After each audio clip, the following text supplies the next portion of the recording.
રાજકોટ મનપાની ચૂંટણી વચ્ચે લોહાણા સમાજમાં ભાજપ સામે નારાજગી. લોહાણા સમાજ સાથે ભાજપે અન્યાય કર્યો હોવાનો ઉલ્લેખ. આગામી શનિવારે લોહાણા સમાજની બેઠકની પત્રિકા વાયરલ.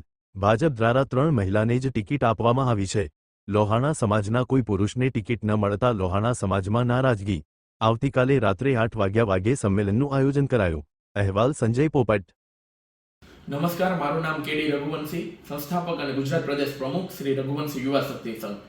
આપ સૌને મીડિયાના માધ્યમથી જણાવવા માંગુ છું કે તાજેતરમાં રાજકોટ સ્થાનિક સ્વરાજની ચૂંટણીમાં જે ટિકિટ વહેંચણીમાં રઘુવંશી સમાજના ઉમેદવારોનું જે બાદબાકી કરવામાં આવેલ છે અને રાજકીય કાવા દાવાને કારણે અમારા વોર્ડ નંબર 1, 2 અને 3માં જે ટિકિટ કાપવામાં આવેલ છે તે અંગે રઘુવંશી યુવા શક્તિ સંઘ અને સમગ્ર રઘુવંશી સમાજના કાર્યકરો ભાઈ બહેનો દ્વારા આવતીકાલે જાગનાથ મહાદેવ મંદિરની પાછળ પ્રદેશ કાર્યાલય ખાતે રાત્રે 8:30 કલાકે સ્વાભિમાન સંમેલનનું આયોજન થવા જઈ રહ્યું છે.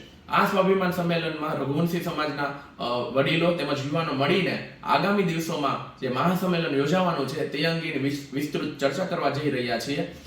આપ સૌ જાણો છો કે રઘુવંશી સમાજ વિધાનસભા 69માં 70,000થી પણ વધુ મતદારો ધરાવે છે અને આ ભાજપનો ગઢ ગણાય છે અને ભાજપના ઘણા મોટા નેતાઓને અમે જીતાડવા, જંગી બહુમતીથી જીતાડવા માટે વર્ષોથી કાર્યશીલ રહ્યા છે અને ભાજપની સૌથી મોટી બેંક, મતદાન બેંક અમે રઘુવંશી સમાજ ગણાય છીએ અને અમારા જ રઘુવંશી સમાજના ઉમેદવારોની ટિકિટ કાપવાની જે કાવતરું ઘડવામાં આવેલ છે તે માટે આવતીકાલે ભારતીય જનતા પાર્ટીના વિરુદ્ધ મતદાન અંગે મહાસંમેલન યોજવા માટેની જે ચર્ચા થવાની છે 8:30 વાગે જાગનાથ મહાદેવ મંદિર, ડોક્ટર યાજ્ઞિક રોડ, રાજકોટ. આ મીડિયાના માધ્યમથી સર્વ રઘુવંશી સમાજના ભાઈ બહેનોને ખાસ પધારવા માટે વિનંતી કરું છું. જય જલારામ, જય રઘુવંશ.